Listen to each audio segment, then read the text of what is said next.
नमस्कार दोस्तों, एक बार फिर से स्वागत है आप सभी लोगों का श्री विश्वकर्मा विकास संस्थान मेवाड़ा विकास संस्थान उदयपुर के तत्वाधान में आयोजित होने जा रहा है 13वां सामूहिक विवाह। यानी कि इससे पूर्व 12 सामूहिक विवाह का आयोजन हो चुका है और 13वां सामूहिक विवाह का आगाज है। यह है 30 अप्रैल 2025 यानी कि अक्षय तृतीया के अबूझ मुहूर्त पर। हमारे साथ में संस्थान के पूर्व अध्यक्ष माननीय श्री रमाकांत जी अजय साहब जुड़े हुए हैं। आपसे वार्तालाप करेंगे और जानेंगे कि पहले जो सामूहिक विवाह हुए हैं उनकी क्या रूपरेखा रही है, वो कितने सफलतम रहे और कितने जोड़ों की उसमें मध्यम संख्या रही हुई। वर्तमान स्थिति में माननीय भाई साहब चमन जी शेखर जी से भी बात करेंगे जो वर्तमान अध्यक्ष हैं और उनकी पूरी कार्यकारिणी के साथ में जुड़ेंगे। तो सबसे पहले साहब नमस्कार, आप पूर्व अध्यक्ष हैं और आपके सानिध्य में सामूहिक विवाह का आयोजन हुआ है, तो मैं जानकारी चाहूंगा कि किस तरह से इस संस्थान की नींव पड़ी और क्या भविष्य रहा, वर्तमान में आप क्या देखते हैं, ये तीनों चीजें मैं आपसे जानना चाहूंगा। मैं रमाकांत आचार्य, पूर्व महासभा अध्यक्ष, पूर्व संस्थान अध्यक्ष और आड़ उदयपुर बैठक का अध्यक्ष भी रह चुका हूं। यह बहुत बड़ा कारवा है। जो सामूहिक की नींव जब पड़ी थी तब सबसे पहले आड़ उदयपुर बैठक से श्री पारस जी हजारे और उनके साथियों ने आगाज किया था कि हमारे समाज में सामूहिक की जरूरत है। क्योंकि बहुत से समय से ऐसा प्रचलन में है कि शादियों में बहुत ज्यादा खर्च करते हैं 3% लोग और उसका खामियाजा भुगतना पड़ता है 40% लोगों को। तो वो ये चाहते थे कि सामूहिक के जरिए क्या है कि सभी को सुगम साधन उपलब्ध हो जाए और वो सामूहिक में शादियां करें। तो इसको लेके आड़ उदयपुर बैठक ने आगाज किया था, जिसकी लोगों ने साथ नहीं दिया। क्यों नहीं दिया? क्योंकि वो ये चाहते थे कि पारस जी हजारे अकेले पैसे लगा रहे, इसलिए उनको ये बात माननी नहीं थी। वो चाहते थे कि समाज का सभी का पैसा इसमें लगे। उसके बाद में आड़ उदयपुर बैठक के आड़ के श्री प्रेम जी ओबरावल, मोहन जी हजारिया और राजेंद्र जी हजारिया, ये 3 ऐसे शख्स है जिन्होंने कम से कम 2 से 3 साल तक घूमे। इन्होंने माहौल बनाया। उस माहौल के अंतर्गत जितने भी मतलब अपनी बैठकें थी उनमें जाके उन्होंने क्या है कि जगह जगह सभी को बोला कि भाई इस तरह से सामूहिक होना चाहिए और इस सामूहिक का फायदा लोगों को तक पहुंचाया। उसमें बाद में जाके भंवर जी ओबरावल, जो उस समय उपला गिरवा के अध्यक्ष थे, प्रथम सामूहिक में उनको तैयार किया। जीवन जी उस समय में संयोजक बने और इस तरह से प्रथम सामूहिक की फाउंडेशन पड़ी। इस प्रथम सामूहिक में 5 जोड़े हुए थे और छठा तुलसी विवाह करवाया था और उसके बाद में सेकंड सामूहिक हुआ। इस तरह से कारवा बढ़ता गया। 4 सामूहिक भंवर जी बंबोरिया उपला गिरवा अध्यक्षता में हुए और बड़े ही अच्छे हुए और उसमें लोगों ने बड़े उत्साह के साथ काम किया।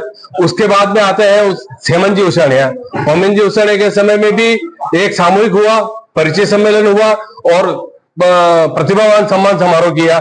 इस तरह से उसके बाद में गोवर्धन जी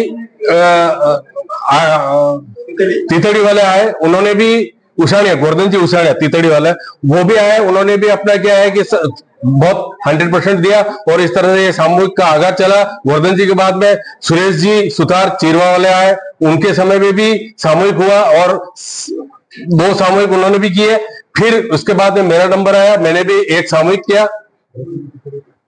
एक सामूहिक के साथ में एक परिचय सम्मेलन किया और संस्थान की जमीन हेतु मेरे कार्यकाल में 7 लाख रुपए उसके जमा करा के और वो संस्थान की जमीन सुरेश जी के प्रयत्न से और हम सभी के सहयोग से उस कार्य को संपन्न करवाया। ये 13वां सामूहिक जो है श्रीमान चमन शेखर जी के सानिध्य में हो रहा है और हमें पूरा विश्वास है कि चमन शेखर जी अपने इस सामूहिक में ज्यादा से ज्यादा संख्या में जोड़ों को लाके और इस काम को करवाएंगे। चमन जी नहीं करवाएंगे, पूरा समाज करवाएगा और समाज कंधे से कंधे मिला के तन मन और धन से इनका साथ देगा। जय विश्वकर्मा। बहुत बहुत धन्यवाद। इसी क्रम में और भी कुछ प्रश्न हैं जो मैं आपसे पूछना चाहूंगा। 13वां सामूहिक विवाह जो अभी आगाज हुआ है और अपन जो 13वां सामूहिक विवाह सब मिलकर आयोजित करने जा रहे हैं, तो खर्च को लेकर एक बहुत बड़ा प्रश्न आता है दिमाग में कि हर बार खर्च बढ़ते ही जा रहे हैं और आप बुजुर्गों ने, पुराने सभी लोगों ने ये निर्धारित किया कि सब कम से कम खर्चों में अपन सामूहिक विवाह में जा सकते हैं। ऐसे और कौन से चीजें हैं या ऐसे और कौन से सामूहिक कार्य हो सकते हैं जिसमें भी हम समाज आगे बढ़े और उस चीज को, खर्चे को कम कर सकते हैं? इसके लिए सबसे पहले तो जितने भी 13 ही जो सामूहिक हुए, जिन अध्यक्ष जो थे, उनके ऊपर एक ये लाइबिलिटी की तरह आया, उसमें मैं भी आ गया हूं कि ये यार मुझे ये सामूहिक करना है बस और इस काम को करना है और मेरी अध्यक्षता में हो रहा है, तो मुझे यन केन प्रकरण इस काम को करना है। जब तक हम पहले से इसकी प्लानिंग बनाए 1 वर्ष पहले से कि इसमें सामूहिक में हमारे समाज के 80% 90% लोग इसमें सम्मिलित होकर अपने बच्चों का शादी कराए तो हो सकता है, लेकिन उसके लिए बहुत प्रयत्न करने पड़ेंगे। वो प्रयत्न इस तरह के हैं कि जिस तरह से महाराणा प्रताप ने मेवाड़ की स्वतंत्रता के लिए बहुत बड़ा एक आंदोलन किया और उसके लिए उन्होंने क्या घास फूस की रोटियां खाई, जंगलों में रहे, इस तरह का हमको भी एक आगाज करना पड़ेगा। और एक बार की मेहनत है, उसके बाद में हर व्यक्ति इस सामूहिक के अंदर ही खर्चा करेगा। आज मैं आपको एक बात बता दूं, आज होड़ा होड़ की इस दौर में जिसमें मैं भी आ गया हूं, मैंने भी मेरे बच्चों का सामूहिक में शादी नहीं करवाई, लेकिन उसमें 50 लाख 60 लाख 40 लाख 1 करोड़ ऐसे खर्चे कर रहे हैं और उसके अलावा उन बच्चों को हम एजुकेशन नहीं दे पा रहे। उन बच्चों को हम 5 कंट्रियों में अगर कह दें कि घूमने ले जाना है, उस बच्चे को कंट्री में घूमने नहीं जा सकते। उनके बिजनेस को खोलना है तो आज की जो लेटेस्ट अपडेटेड जो मशीन है हम उनके लिए वो नहीं ला पाते और खाली एक नाम करने के लिए समाज में कि ये हमारा नाम होगा, हमने 1 करोड़ का खर्चा किया। जबकि वस्तु स्थिति ये है कि आज भी समाज में इस तरह के लोग हैं कि खा पी के चले जाते, भले वो 1 करोड़ दो 2 करोड़ दो, कोई नहीं पूछता उसको। तो मैं तो ये चाहता हूं समाज का 85-90% तबका इसके अंदर जुड़े और हमारा चमन जी से भी यही कहना है कि इसमें समाज का हर व्यक्ति जुड़े। और ये तकरीबन समाज में अगर इस तरह से हो गया तो समाज के ये मान के चलो आपके कम से कम 40 से 50 करोड़ रुपए बच सकता है समाज का। 1 साल के अंदर कम से कम समाज में 50 से 100 शादी होती है पूरी अपनी 16 बैठक में, और इन 16 बैठक में जो 100 शादी होती है, अगर एक शादी में सपोज करो 10 लाख का भी खर्चा है तो 100 शादी को कितना पैसा हो गया? कितना पैसा हो गया?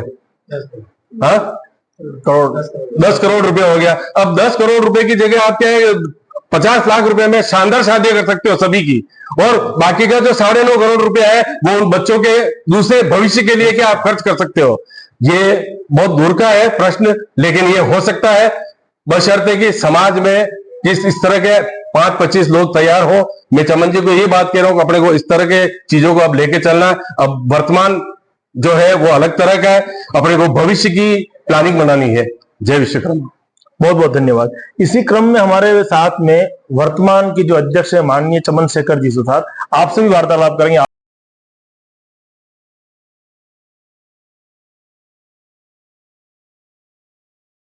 सबसे पहले तो एक चीज जानना चाहूंगा, वर्तमान में आप विकास संस्थान के अध्यक्ष हैं और अभी की क्या प्लानिंग है 13वें सामूहिक विवाह की? जय विश्वकर्मा जी, मैं चमन शेखर सुथार वर्तमान में मैं संस्थान का अध्यक्ष, जो समाज के वरिष्ठ जिन्होंने मुझे जो जिम्मेदारी दी उसको मैं पूर्ण जोर से विश्वास दिलाता हूँ कि सामूहिक विवाह परिचय सम्मेलन हम सब मिल बैठ के एक डिसाइड करेंगे।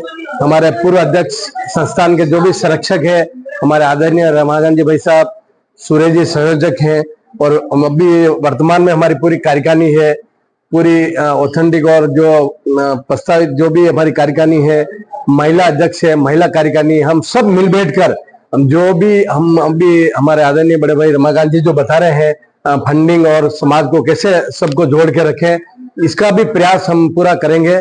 लेकिन मैं अकेला कुछ नहीं कर सकता हूँ। 16 बैठक के समाजजन, वरिष्ठ जन, माताएं, बहनें और हमारी कार्यकारिणी के सभी मेरे भाई, इनसे अनुरोध करता हूँ हम सब आओ एक जाजम पर बैठकर समाज के सामूहिक विवाह 13वां इसमें ज्यादा से ज्यादा जोड़ा और एक मिसाल पेश करें दूसरी समाजों में कि हमारी एकता और हमारा जो संस्कार, तो हमारी समाज से दूसरी समाज भी प्रेरणा ले और ऐसा काम करके हम एक नया अध्याय लिखेंगे। और आज मुझे जो भी समाज के वरिष्ठ जन और हमारे आदरणीय रमाकांत जी, हमारे आदरणीय गोपाल जी, ये इनका मैं बहुत बड़ा फैन हूँ और ये अच्छे व्यक्ति है।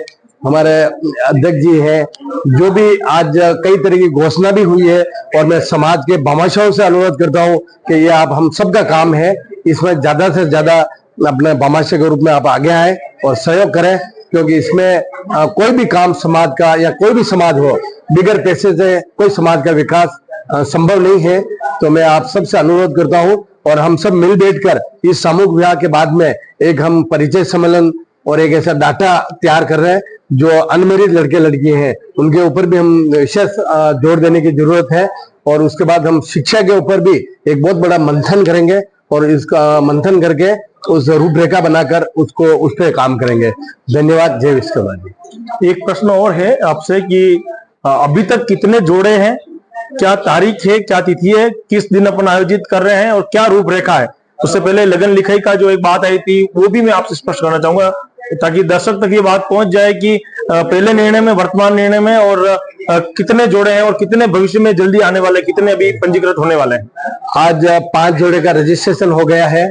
कम से कम 5 संभावित है और ऐसा लग रहा है कि आज जैसे हमारे प्यार जी और भाई साहब ने विश्वास दिलाया, हमारे उपाध्यक्ष जी, ये सब कहने कम से कम 12 से 15 जोड़े होने की पूरी संभावना है।